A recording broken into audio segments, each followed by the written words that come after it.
زبور نمبر 10۔ اے خداوند تو کیوں دور کھڑا رہتا ہے؟ مصیبت کے وقت تو کیوں چھپ جاتا ہے؟ شریر کے غرور کے سبب سے غریب کا تندی سے پیچھا کیا جاتا ہے۔ جو منصوبے انہوں نے باندھے ہیں وہ انہی میں گرفتار ہو جائیں، کیونکہ شریر اپنی نفسانی خواہش پر فخر کرتا ہے اور لالچی خداوند کو ترک کرتا بلکہ اس کی اہانت کرتا ہے۔ شریر اپنے تکبر میں کہتا ہے کہ وہ باز پرس نہیں کرے گا۔ اس کا خیال سراسر یہی ہے کہ کوئی خدا نہیں۔ اس کی راہیں ہمیشہ استوار ہیں، تیرے احکام اس کی نظر سے بعید و بلند ہیں۔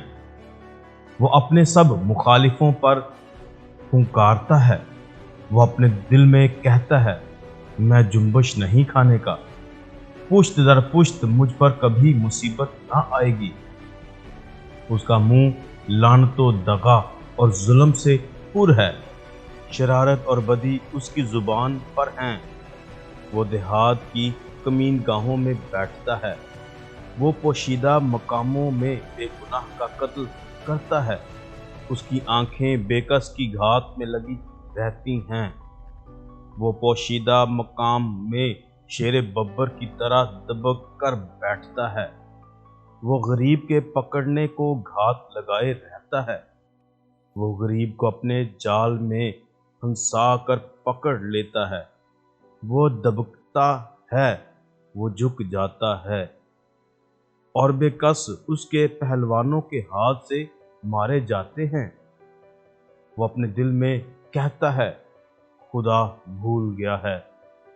وہ اپنا منہ چھپاتا ہے، وہ ہرگز نہیں دیکھے گا۔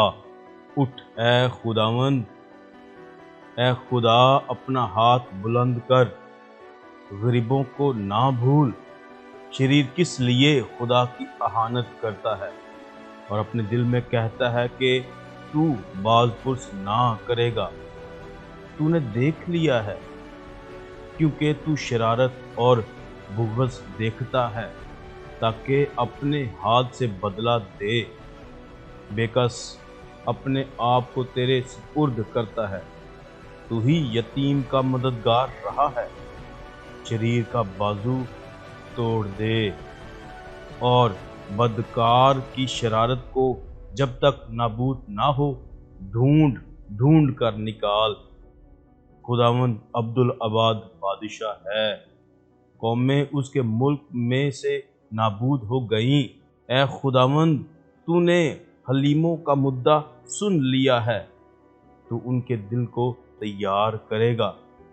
تو کان لگا کر سنے گا کہ یتیم اور مظلوم کا انصاف کرے، تاکہ انسان جو خاک ہے پھر نہ ڈرائے۔